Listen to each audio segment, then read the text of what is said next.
So continuing our study in all that Jesus taught, యేసు బోధించినదంతయు అనే మన అధ్యయనమును కొనసాగిస్తూ ఉన్నాం. which we base on Jesus' command in Matthew 28, మత్తయి సువార్త 28వ అధ్యాయాన్ని ఆధారం చేసుకుని మనం చూస్తూ ఉన్నాం. where he said, "Go and make disciples of all nations," Matthew 28:19. మత్తయి 28:19లో మీరు వెళ్లి సమస్త జనులను శిష్యులుగా చేయుడని ఆయన ఆజ్ఞాపించారు. baptizing them in the name of the Father, Son, and the Holy Spirit, తండ్రి యొక్క కుమారుని యొక్క పరిశుద్ధాత్మ యొక్క నామంలోనికి వారికి బాప్తిజం ఇచ్చుచు, teaching them to observe all that I commanded you, teaching them to do all that I commanded you. నేను మీకు ఏ సంగతులను ఆజ్ఞాపించిన వాటన్నిటిని గైకొనవాలని వారికి బోధించండి. This has been the subject of our study in all these studies so far. ఇప్పటిదాకా మన అధ్యాయములన్నింటికీ కూడా ఆధారమైంది ఇది. So we come so far to Matthew 26 and verse 13, మత్తయి సువార్త 26వ అధ్యాయం 13వ వచనాన్ని మనం ఇప్పుడు చూస్తూ ఉన్నాం. where we saw how this woman had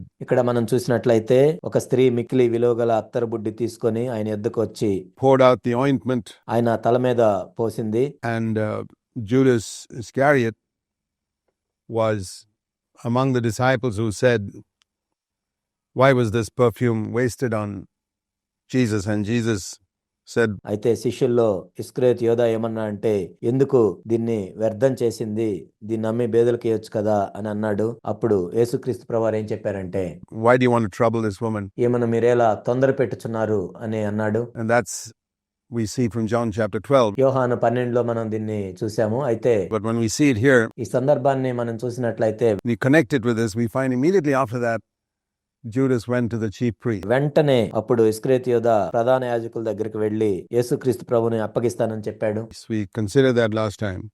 He was offended ఆయన అభ్యంతరపడ్డాడు. and he said, "What are you willing to give me to deliver him up to you?" నేను ఆయన మీకు అప్పగించిన యెడల నాకేమి ఇస్తారు అని వారిని అడిగాడు. And from then on, verse 16, Matthew 26:16, he began looking for a good opportunity to betray him. 16వ వచనాన్ని మనం చూసినట్లయితే వాడు అప్పటి నుండి ఆయన అప్పగించుటకు తగిన సమయం కొరకు కనిపెడుతూ ఉన్నాడు. We saw last time how Judas was offended with just a small correction. ఒక చిన్న దిద్దుబాటుకే ఇస్కరియోతు యోధా ఏ విధంగా అభ్యంతరపడ్డాడో మనం చూసాం. We move on to verse 17, where we read, "On the first day of unleavened bread, ఆ తర్వాత మనం చూసినట్లయితే పులియని రొట్టెల పండుగల్లో మొదటి దినమందు the disciples came to Jesus and said, 'Where do you want us to prepare for you to eat the Passover?' శిష్యులు యేసుని వద్దకు వచ్చి పస్కాను భుజించుటకు మేము నీ కొరకు ఎక్కడ సిద్ధపరచగోరుచున్నావని అడిగారు. The Passover was a feast that God had ordained for the Israelites from the day they left Egypt. ఇక్కడ పస్కా పండుగ అనేది ఎప్పుడైతే ఇశ్రాయేలు ఐగుప్తు నుండి విడిచిపెట్టారో అప్పటి నుండి కూడా ఆ పండుగను ఆచరించాలని దేవుడు ఇశ్రాయేలుకు చెప్పాడు. It was to be a constant memorial remembrance of how God had delivered them. దేవుడు వారిని ఏ విధంగా విడిపించాడో జ్ఞాపకార్థంగా దీన్ని చేయమని దేవుడు వాళ్ళకి చెప్పాడు. It was a simple feast, ఇదంతా సామాన్యమైన పండుగ. but it was to remind them of their deliverance from Egypt, అయితే ఐగుప్తు నుండి వాళ్ళు ఏ విధంగా విడుదల పొందారో జ్ఞాపకం చేసుకోవటానికి ఇది ఇవ్వబడింది. and God said, "When your children ask you, what does this mean?" దేవుడు ఏం చెప్పాడంటే, మీ పిల్లలు ఇది ఎందుకు చేస్తున్నాము అని అడిగినప్పుడు they were to explain how God with a mighty hand brought them out of Egypt. దేవుడు తన బాహుబలముతో ఏ విధంగా ఇశ్రాయేల్ అందరిని ఐగుప్తు నుండి విడిపించాడో దాని గురించి చెప్పాలని దేవుడు చెప్పాడు. And that was repeated year after year after year for 1500 years from that time. అప్పటి నుండి కూడా 1500 సంవత్సరాలు ప్రతిసారి ఈ పండుగను వాళ్ళు జరుపుకుంటూ ఉన్నారు, right up to the time of Jesus. యేసుక్రీస్తు ప్రభువారి సమయం వరకు. And Jesus, he was leading people out of the old covenant into the new covenant. యేసుక్రీస్తు ప్రభువారు ప్రజల్ని పాత నిబంధన నుండి కొత్త నిబంధనలోనికి నడిపిస్తూ ఉన్నారు. But as long as the new covenant was not established, he continued to obey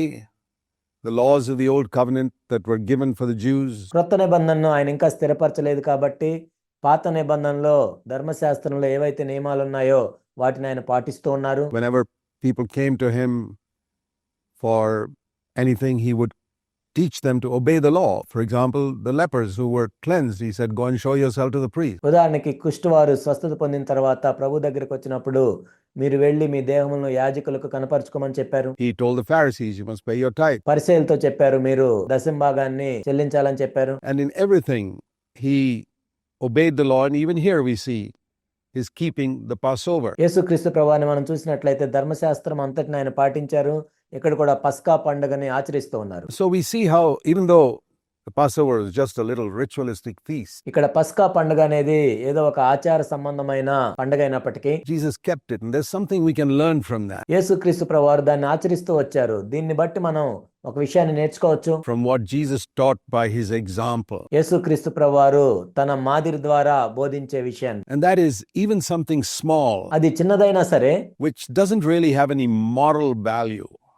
If it is commanded by God, we do it. దాంట్లో ఎటువంటి నైతిక విలువ లేకపోయినా ఒకవేళ దాన్ని చేయమని దేవుడు చెప్పినట్లయితే దాన్ని మనం చేయాలి. That's what we learn from Jesus. యేసు ప్రభు దగ్గర నుండి అదే మనం నేర్చుకుంటూ ఉన్నాం. For example, the breaking of bread ఉదాహరణకి రొట్టె విరుచటం అనేది or baptism. లేక బాప్తిజమము, These are two things that Jesus instituted. ఈ రెండు కూడా యేసుక్రీస్తు ప్రభువారు ఏర్పరిచినవి. There's no moral value in them. అయితే అందులో ఎటువంటి నైతిక విలువలకు సంబంధించినవి ఏమీ లేవు. But because Jesus commanded it, we do it. యేసు ప్రభువారు వీటిని ఆజ్ఞాపించారు కాబట్టి మనం చేస్తున్నాం. That's what we learn from the example of Jesus keeping the Passover. యేసుక్రీస్తు ప్రభువారు పస్కా పండుగను ఆచరించే దాని నుంచి మనం ఇదే నేర్చుకోవచ్చు. Verse 18, he said, go into the city to a certain man 18వ వచనం మనం చూసినట్లయితే, అందుకైన మీరు పట్టణమందున్న ఫలాని మనుషుని వద్దకు వెళ్ళి and say to him, the teacher says, my time is at hand.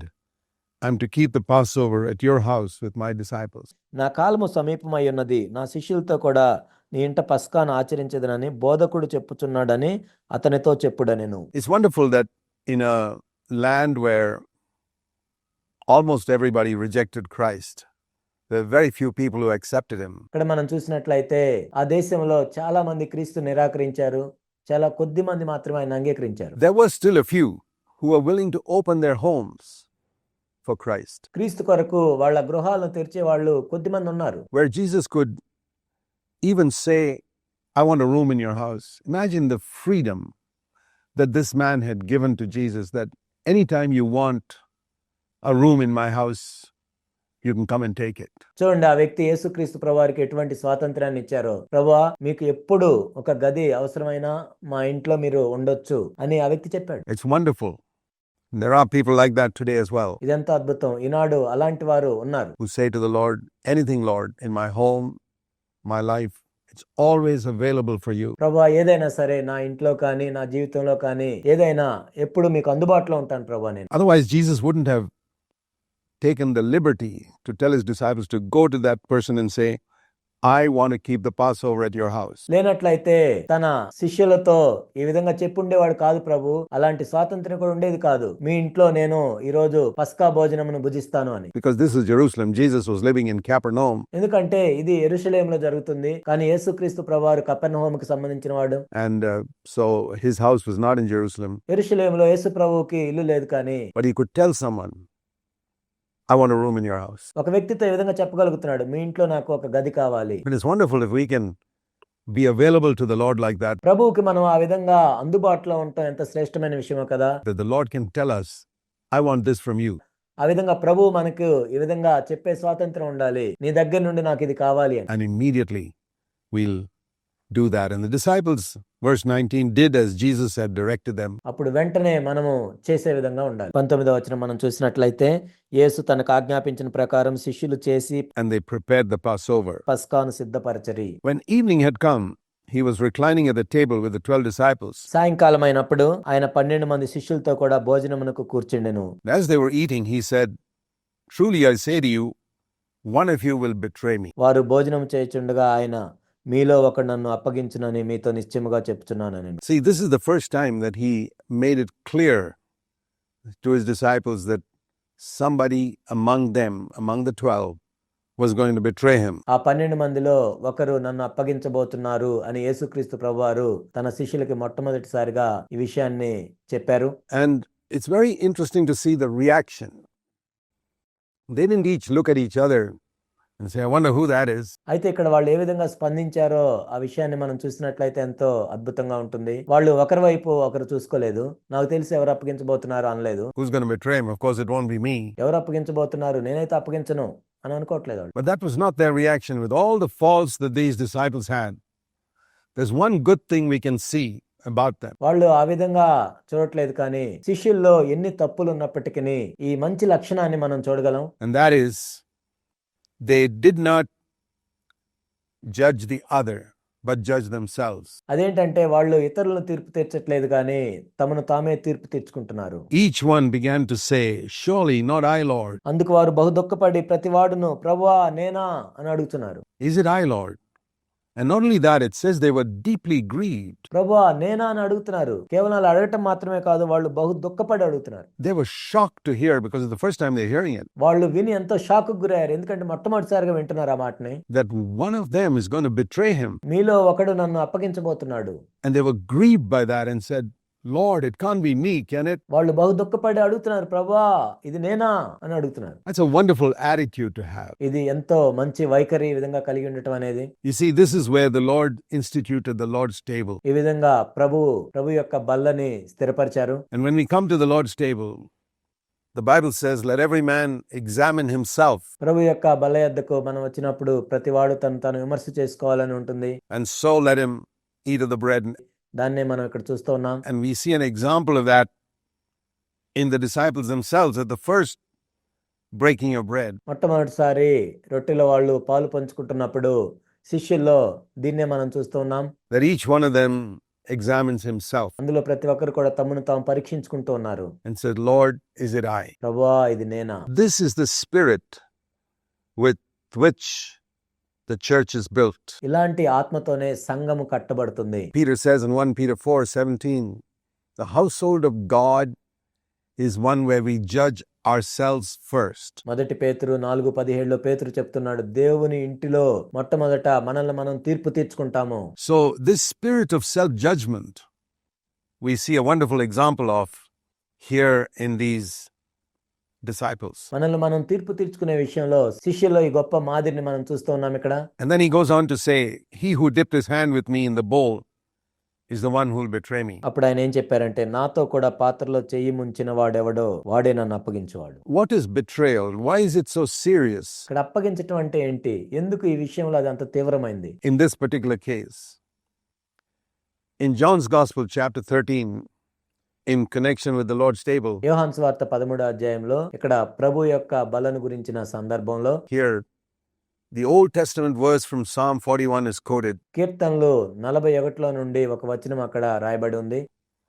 that the one who eats bread with me will betray me. నాతో కలిసి భోజనము చేసిన వాడే నన్ను అప్పగించినని ఉంటుంది. To betray Jesus Christ in any way itself is a serious thing. యేసుక్రీస్తు ప్రభువుని ఏ విధంగా అప్పగించినా కానీ అది తీవ్రమైన విషయమే. But to eat bread with him and then betray him is very much more serious. ఆయనతో కలిసి భోజనం చేసి ఆయన అప్పగించటం అనేది ఎంతో తీవ్రమైన విషయం. And some of us may not realize the seriousness of this as much as the people in that culture in the Middle East at that time. ఆ సమయంలో ఆ మధ్య ఆసియాలో ఉన్న సంస్కృతిని బట్టి చూసినట్లయితే వాళ్ళతో పోల్చి మనం చూసుకున్నట్లయితే మనకు అదంత తీవ్రంగా అనిపించకపోవచ్చు. There is a story that comes from about 100 years ago 100 సంవత్సరాల క్రితం జరిగిన ఒక కథ ఈ విధంగా ఉంది. from Arabia of a man who was wanted and on whose head there was a very high price. అరేబియాలో ఒక మనిషిని గురించి ఆయన్ని పట్టుకుంటే ఎంతో డబ్బు ఇస్తామని ఒక వ్యక్తి గురించి ఉంది. So he was very careful not to be caught. కాబట్టి ఆ వ్యక్తి దొరకకుండా ఎంతో జాగ్రత్తగా తిరుగుతున్నాడు. And he would cover his face and travel through the desert there. తన ముఖాన్ని కప్పుకొని ఆ ఎడారుల్లో ప్రయాణం చేస్తూ ఉన్నాడు. But he knew one thing, that the Bedouin Arabs who lived there had a principle కానీ అరబ్బుల మధ్య ఒక సంస్కృతి ఉంది అక్కడ. that if someone ate bread with us, we will never betray him. ఎవరితో అయితే మనం కలిసి భోజనం చేస్తామో వాళ్ళు మనల్ని అప్పగించరు. And so this man, when he was hungry, he covered his face so that people wouldn't recognize him easily. అయితే ఈ వ్యక్తికి ఆకలి వేసినప్పుడు తన ముఖాన్ని కప్పుకుంటూ ఉండేవాడు. And the Bedouin Arabs who lived in the tents there are very hospitable to even to strangers. అయితే అక్కడ గుడారాల్లో జీవించే వాళ్ళు అరబ్బులు, వాళ్ళు కొత్త వాళ్ళకు కూడా ఎంతో బాగా ఆతిథ్యం ఇస్తారు. He walked into a tent and they sat down and they didn't know who he was. ఆయన గుడారంలోనికి వెళ్ళాడు, కూర్చున్నాడు. ఆయన ఎవరో కూడా ఆయనకు తెలియదు. And he ate with them. వాళ్ళతో కలిసి భోజనం చేశాడు. అయితే And once he had eaten with them, he could take off his shawl from his face భోజనం అయిపోయిన తర్వాత తన ముఖానికి ఉన్న ముసుగును తీసివేశాడు. and let them see who he was. He was absolutely convinced. ఇప్పుడు ఈ వ్యక్తి ఎవరో వాళ్ళకి తెలిసిపోతుంది. అయినా కానీ ఈ వ్యక్తి యొక్క ధైర్యం ఏంటంటే Now these people will never betray me because I have broken bread with them. నేను వాళ్ళతో కలిసి భోజనం చేశాను కాబట్టి వాళ్ళు నన్ను అప్పగించరు. No matter what the price is on my head, no matter how much money they can get, if they betray me, they will not do it. వాళ్ళతో కలిసి నేను రొట్టె విరిచాను, భోజనం చేశాను కాబట్టి నా మీద ఎంత డబ్బున్నా కానీ వాళ్ళకి ఎంత డబ్బు వచ్చినా కానీ నన్ను మాత్రం అప్పగించరు అని ఆయన అనుకున్నాడు. And that is the meaning of that. He who has eaten bread with me has betrayed me. దాని అర్థం అది, నాతో కలిసి భోజనం చేసిన వాడు నన్ను అప్పగించాడు. It's a very serious crime. ఎంతో తీవ్రమైన నేరం. So, in the breaking of bread, we are speaking of a commitment to Jesus. ఈ రొట్టె విరిచేటప్పుడు మనం యేసుక్రీస్తు ప్రభువారికి ప్రతిష్ఠించుకుంటున్నాం. So not only to Jesus, but to the others around us. యేసు ప్రభువుకు మాత్రమే కాదు కానీ మన చుట్టూ ఉన్న వాళ్ళ గురించి కూడా. And here we read of Judas betraying Jesus for money. ఇక్కడ ఇస్కరియోతు యోధాను మనం చూసినట్లయితే డబ్బు కోసం ప్రభువును అప్పగించాడు. You remember Jesus said that there are only two masters in the world, God and money. యేసుక్రీస్తు ప్రభువారు చెప్పారు, ఈ లోకంలో ఇద్దరు యజమానులు ఉంటారు, దేవుడు, సిరి. And we see the beginning of that right here. దాని ప్రారంభాన్ని ఇక్కడే చూస్తున్నాం మనం. That there were those who wanted to follow Jesus. ఇక్కడ కొంతమంది ఏమో యేసుక్రీస్తు ప్రభువారిని వెంబడిస్తూ ఉన్నారు. And here was one person who was willing to betray him for money. ఒక వ్యక్తి ఏమో డబ్బు గురించి యేసుక్రీస్తు ప్రభువారిని అప్పగించాడు. What does it mean to betray Jesus for money? డబ్బు కోసం ప్రభువును అప్పగించడం అంటే ఏంటి? That means to deny Christ by my life, by my action. నా జీవితాన్ని బట్టి, నేను చేసే పనులను బట్టి యేసుక్రీస్తు ప్రభువుని తిరస్కరించటం. In today's terms, just because I'm going to gain some money. ఈ రోజుల్లో మనం చూసినట్లయితే నేను ఇంకొంచెం డబ్బు సంపాదించడానికి ప్రభువుని అప్పగించటం. In Judas' case, it was 30 pieces of silver. ఇస్కరియోతు యోధా విషయంలో అయితే 30 వెండి నాణాల గురించి అప్పగించటం. But it could be even less than that. దానికంటే తక్కువ కూడా అప్పగించవచ్చు. In our case, for example, in your office or in some business, if you can make a little profit or some gain for yourself. మన విషయంలో కూడా మనం చూసినప్పుడు మన ఆఫీసుల్లో కానీ మన వ్యాపారాల్లో కానీ ఇంకొంచెం లాభం సంపాదించడానికి, ఇంకొంచెం డబ్బు నీ కోసం నువ్వు సంపాదించడానికి, by cheating, by signing a false statement, you make that money. నువ్వు మోసం చేసి తప్పుడు సంతకం పెట్టి ఎక్కువ డబ్బు సంపాదించావు. But if you call yourself a Christian, you have betrayed Jesus there. కానీ నువ్వు క్రైస్తవుడివి అని నువ్వు చెప్పుకున్నట్లయితే అక్కడ ప్రభువుని అప్పగిస్తున్నావు. And that's what Jesus is teaching here. అదే ఇక్కడ యేసుక్రీస్తు ప్రభువారు బోధిస్తున్నారు. Here, for the sake of money, Judas betrays me. ఇక్కడ డబ్బు కోసం ఇస్కరియోతు యోధా నన్ను అప్పగించబోతున్నాడు. And in the history of Christianity in these 2000 years, there are so many believers who don't realize it. ఈ 2000 సంవత్సరాల క్రైస్తవ చరిత్రలో చూసినట్లయితే ఎంతో మంది విశ్వాసులు ఈ విధంగా చేస్తూ వచ్చారు, వాళ్ళకి తెలియదు. But they betrayed Jesus for just a little bit of earthly gain. కొంచెం భూ సంబంధమైన విషయాల్లో సంపాదించుకోవటానికి యేసుక్రీస్తు ప్రభువుని అప్పగించారు. It's really true. There are only two masters, God and money. ఇదెంతో నిజం. కేవలం ఇద్దరు యజమానులు మాత్రమే ఉన్నారు, దేవుడు, సిరి. And it's impossible to serve both. కానీ ఇద్దరిని సేవించటం అసాధ్యం. Judas tried to serve both, but he discovered finally that he was actually serving money. ఇస్కరియోతు యోధా అయితే ఇద్దరిని సేవించడానికి ప్రయత్నం చేశాడు, కానీ చివరికి ఆయన డబ్బును మాత్రమే సేవిస్తున్నట్లు ఆయన కనుగొన్నాడు. And all those who try to serve God and money today ఈనాడు కూడా ఎవరైతే దేవుణ్ణి, డబ్బుని సేవిస్తూ ఉన్నారో will discover that in the final day that they're actually only serving money. చివరి దినమున వాళ్ళు తెలుసుకునేది ఏంటంటే నిజానికి వాళ్ళు డబ్బునే సేవించారని. And so Jesus says in verse 24, the Son of Man will go just as written of him. ఇక్కడ 24వ వచనంలో మనం చూసినట్లయితే మనిషి కుమారుని గురించి వ్రాయబడిన ప్రకారం ఆయన పోవుచున్నాడు గాని, But woe to that man by whom the Son of Man is betrayed. ఎవని చేత మనిషి కుమారుడు అప్పగింపబడుచున్నాడో ఆ మనుషునికి శ్రమ. It would have been good for that man if he had not even been born. ఆ మనుష్యుడు పుట్టి ఉండని ఎడ్ల వానికి మేలని చెప్పెను. What a word to say, that it was better that this person was never born. అసలు ఆ వ్యక్తి పుట్టి ఉండకపోతే మేలు అని చెప్పటం ఎంత భయంకరమైన మాట కదా ఇది. You see how serious it is to betray Jesus Christ? To deny him by your action for some earthly gain or profit. నీ ప్రవర్తన ద్వారా లేక భూ సంబంధమైన సంపాదన కోసం యేసుక్రీస్తు ప్రభువుని అప్పగించడం ఎంత తీవ్రమైన విషయమో నీకు అర్థమవుతుందా? Whatever it is to deny your faith in Christ and to stop following him just for a little gain. ఏదో చిన్నది సంపాదించుకోవటం కోసం యేసుక్రీస్తు ప్రభు యందు విశ్వాసాన్ని కూడా తిరస్కరించటం, ఆయన ఎరుగునన్నట్టు చేయటం, Now, nobody may know it, అది ఎవరికి తెలియపోవచ్చు. but you got to take these words seriously. కానీ ఈ వచనాన్ని నువ్వు తీవ్రంగా తీసుకోవాలి. That if you betray Jesus Christ, it doesn't matter whether it's Judas then or anyone else today. నీవు యేసుక్రీస్తు ప్రభుని అప్పగించినట్లయితే అది ఎవరన్నది కాదు, అప్పుడు యోధ అయినా సరే, ఇప్పుడు నువ్వైనా సరే, The principle is the same. నియమం మారదు. It is better for that person if he was not even born. ఆ వ్యక్తి పుట్టి ఉండని ఎడల మేలు.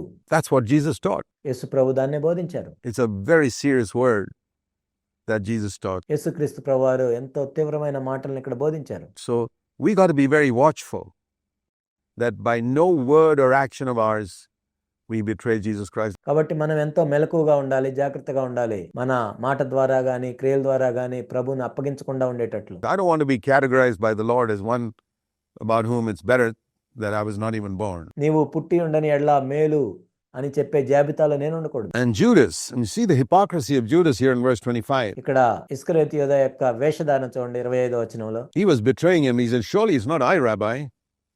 And Jesus said, you've said it yourself. బోధకుడా నేనా అని ఆయన అడుగుతున్నాడు.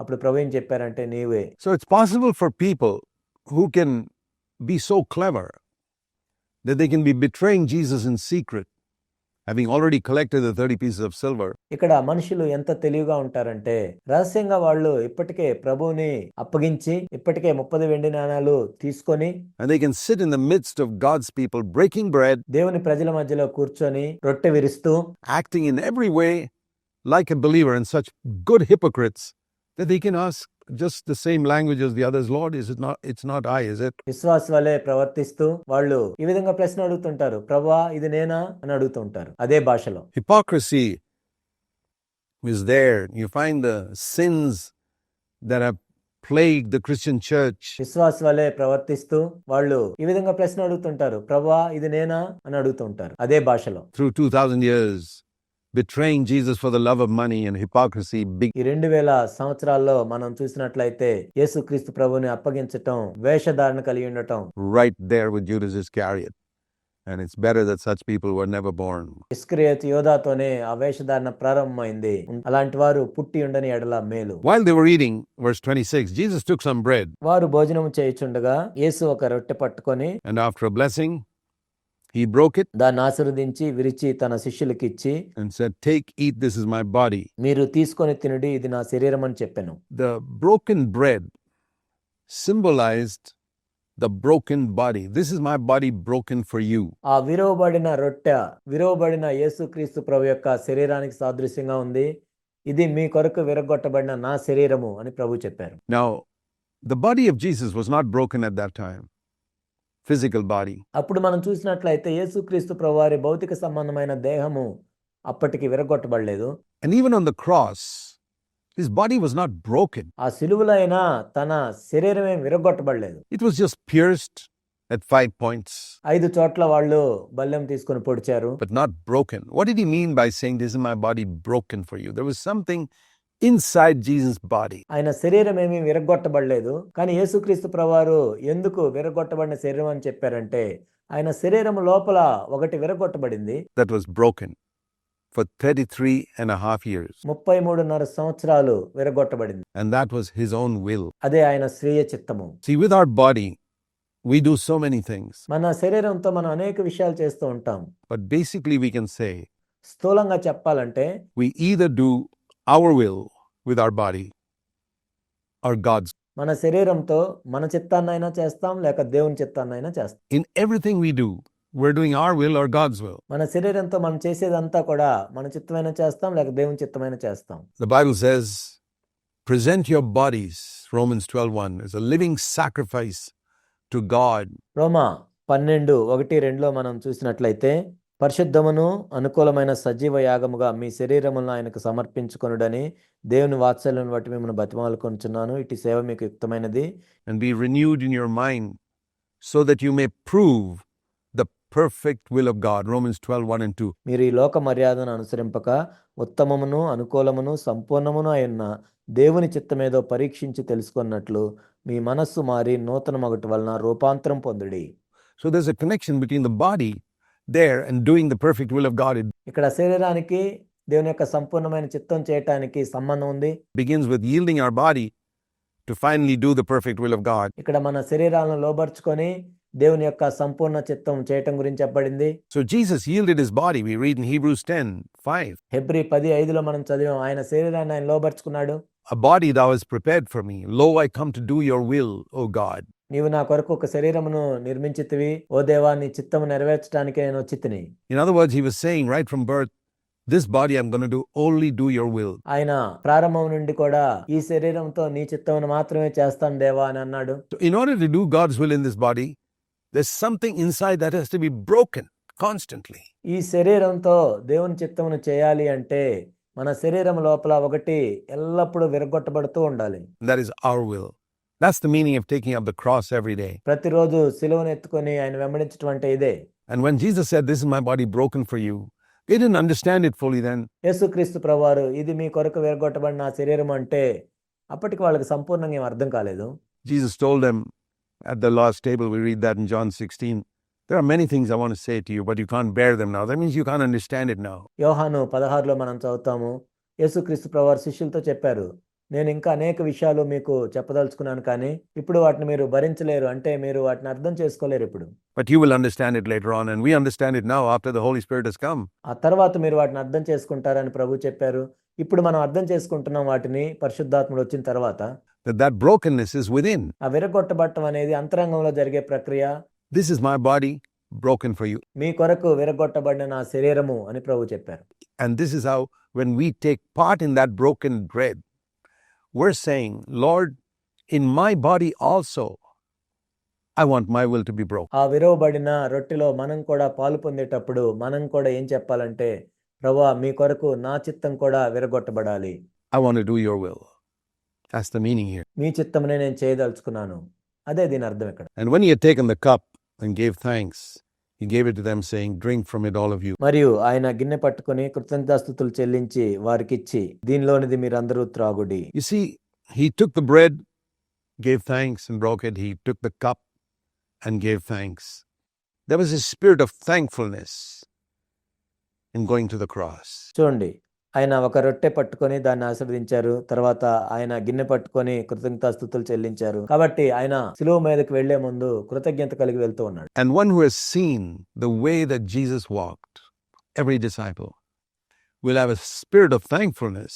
యేసుక్రీస్తు ప్రభువారు ఏ విధంగా నడుస్తూ వచ్చారో చూసిన ప్రతి శిష్యుడు కూడా అటువంటి కృతజ్ఞత కలిగిన ఆత్మను కలిగి ఉంటాడు. In going to the cross, because we know certainly that if we die with him, we will live with him. ఆయన సిలువ దగ్గరికి వెళ్ళేటప్పుడు అటువంటి కృతజ్ఞత కలిగి వెళ్ళాడు. కాబట్టి ఆయనతో కూడా మనం చనిపోయిన ఎడల ఆయనతో కూడా జీవిస్తామని మనం ఎరుగుదుము. Believers do not experience the resurrection life of Jesus చాలా మంది విశ్వాసులు యేసుక్రీస్తు ప్రభు యొక్క పునరుద్ధాన జీవాన్ని ఎందుకు అనుభవించరు అంటే, because they're not willing to go this way, the way of the cross. ఎందుకంటే ఈ సిలువ మార్గంలో వెళ్ళటానికి వారికి ఇష్టం లేదు. They think this is a way of death and gloom and, disgusting. No. వాళ్ళు ఏమనుకుంటారంటే ఇది మరణానికి మార్గము, ఎప్పుడు దౌర్భాగ్యంగా ఉండే జీవితం అని అనుకుంటారు. It's a way of life, if we can see it. కానీ దీన్ని మనం చూడగలిగినట్లయితే ఇదే జీవ మార్గం. And that's what we testified to in the breaking of bread. రొట్టెలో పాలు పొందేటప్పుడు దాన్నే మనం సాక్ష్యం ఇస్తూ ఉన్నాం. And when he took the cup, he said, this is the blood of the covenant, which is poured out for many for the forgiveness of sins. ఆయన గిన్నెను పట్టుకున్న తర్వాత, ఇది నా రక్తం అనగా పాపక్షమాపణ నిమిత్తం అనేకుల కొరకు చిందింపబడుచున్న నిబంధన రక్తం అని చెప్పారు. So here we see the meaning of that blood. ఇక్కడ ఆ రక్తం యొక్క అర్థం ఏంటో మనం చూస్తూ ఉన్నాం. With Jesus, that cup is symbolizing the blood of Jesus poured out going to be poured out on the cross. ఆ పాత్రలోనిది యేసుక్రీస్తు ప్రభు యొక్క రక్తానికి సాదృశ్యంగా ఉంది. అదేంటంటే పాప క్షమాపణ నిమిత్తం అనేకుల కొరకు చిందించబడుతున్న నిబంధన రక్తం. And he relates it to a covenant.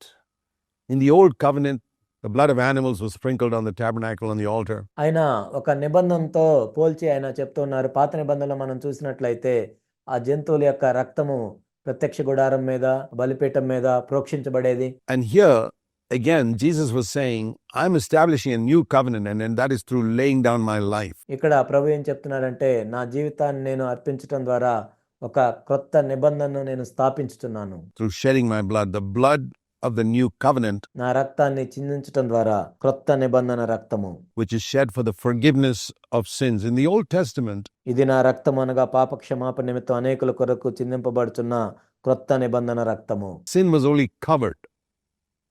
Psalm 32 says, "Blessed is the man whose sin is covered." పాత నిబంధనలో మనం చూసినట్లయితే పాపము కేవలం కప్పివేయబడేది. కీర్తన 32లో మనం చూసినట్లయితే తన పాపములు కప్పివేయబడిన వాడు ధన్యుడు అని ఉంటుంది. But in the New Testament, sin is not covered.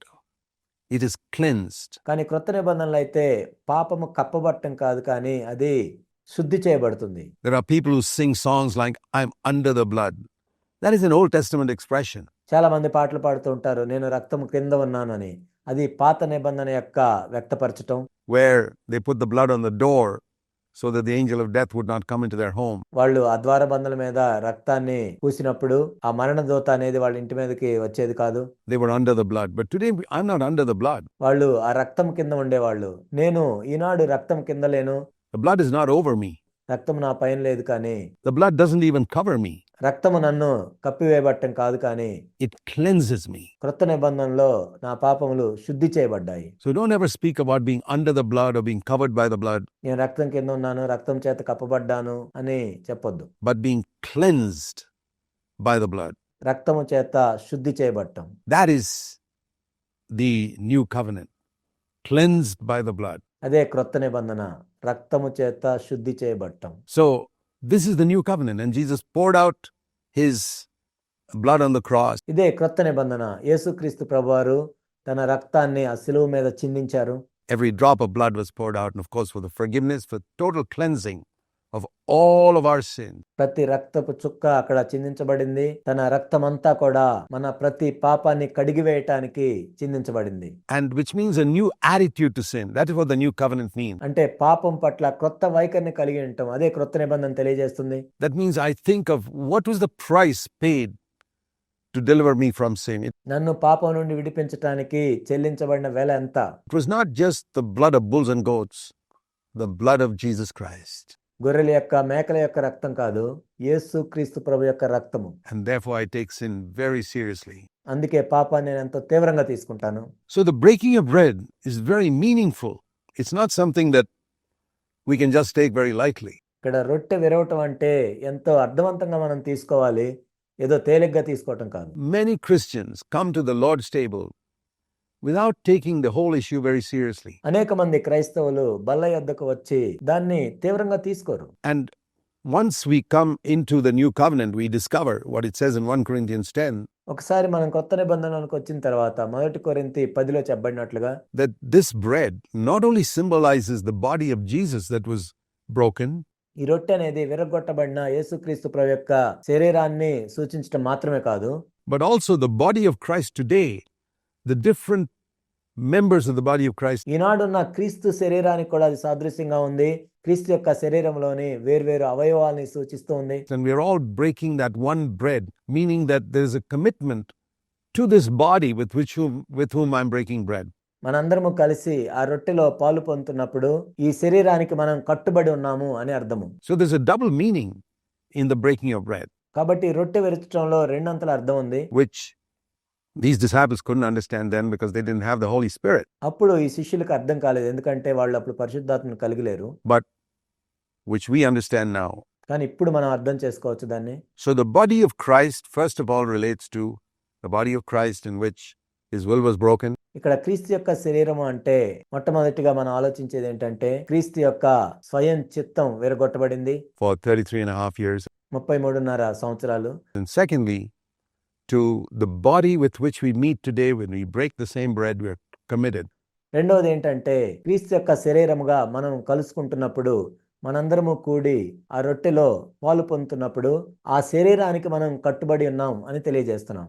So this is the opposite of betrayal. అప్పగించటానికి ఇది వ్యతిరేకం. Every believer is either committed to walk the way Jesus walked, ప్రతి విశ్వాసి కూడా యేసుక్రీస్తు ప్రభువారు నడుచుకున్నట్లు నడుచుకోవటానికి కట్టుబడైనా ఉండాలి, committed to the body of Christ. If not, క్రీస్తు యొక్క శరీరానికి కట్టుబడైనా ఉండాలి, లేదా the only other alternative is, like Judas, betrayal. మిగిలిన ఒకే ఒక మార్గం ఏంటంటే ఇస్కరియోతు యూదా వలె అప్పగించనైనా అప్పగించాలి. Now, a person who doesn't break bread, who's a non-Christian, who's out there in the world, ఎవరైతే రొట్టెలో పాలు పొందరో క్రైస్తవేతరులు, బయట ఉన్న వాళ్ళు, he's not betraying. He doesn't even claim to be following Christ. That's okay. అటువంటి వ్యక్తి ఏమి క్రీస్తుని అప్పగించట్లేదు. ఎందుకంటే నేను క్రీస్తుని వెంబడిస్తున్నానని కూడా వాళ్ళు ఏం చెప్పట్లేదు. But if a person pretends to be a Christian and does not walk this way, he's a betrayer. కానీ క్రైస్తవుడని ఒక వ్యక్తి నటిస్తూ ఈ మార్గంలో నడవకుండా ఉన్నట్లయితే ఆ వ్యక్తి అప్పగించువాడు.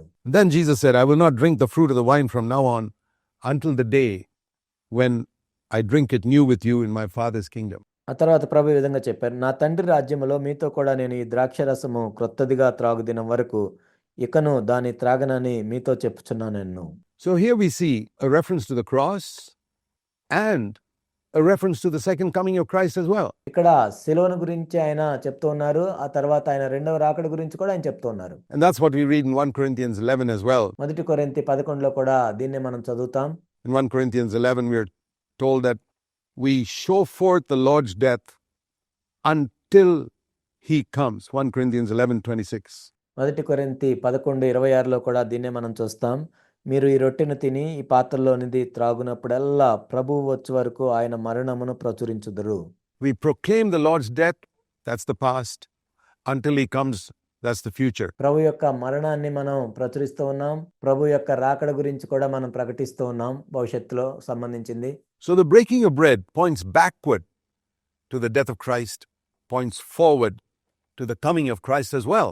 కాబట్టి రొట్టె విరవటం అనేది గతంలో జరిగిన యేసుక్రీస్తు ప్రభు యొక్క మరణం గురించి మరియు భవిష్యత్తులో ఆయన రాకడ గురించి రెండింటి గురించి తెలియజేస్తుంది. Many don't think of that. చాలా మంది ఈ విధంగా ఆలోచించరు.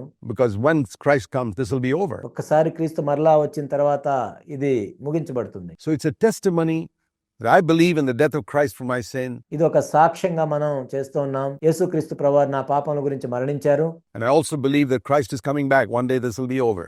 క్రీస్తు మరలా రాబోతున్నాడు, ఒకానొక రోజు ఇది ముగించబడుతుందని కూడా నేను నమ్ముతున్నాను. And that's what Jesus said here. He mentions it here too. అదే యేసుక్రీస్తు ప్రభువారు ఇక్కడ చెప్పారు, అక్కడ కూడా ప్రస్తావించారు. There's a time going to come when my kingdom, my Father's kingdom will be established and I will drink of the wine with you. We're going to be feasting and drinking when Christ comes again. నా తండ్రి రాజ్యంలో మీతో కూడా నేను ఈ ద్రాక్ష రసము క్రొత్తదిగా త్రాగుదినం వరకు ఇకను దాన్ని త్రాగనని మీతో చెప్పుచున్నాను నేను.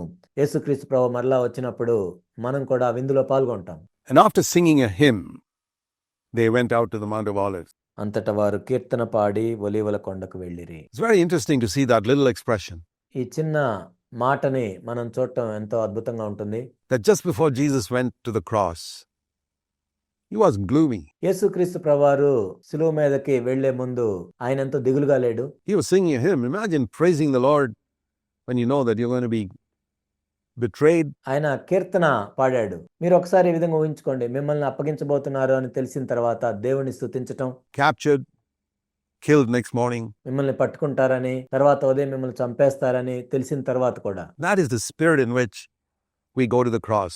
అలాంటి ఆత్మతో మనము శిలువ మీదకి వెళ్ళాలి. We go to the cross singing a hymn, మనం కీర్తన పాడుతూ శిలువ మీదకి వెళ్ళాలి. singing praise to God because we know that nothing can happen to us without God's perfect plan. దేవుని యొక్క పరిపూర్ణ ప్రణాళిక లేకుండా మనకేమీ జరగదనే నమ్మకంతో మనం దేవుణ్ణి స్తుతిస్తూ వెళ్ళాలి.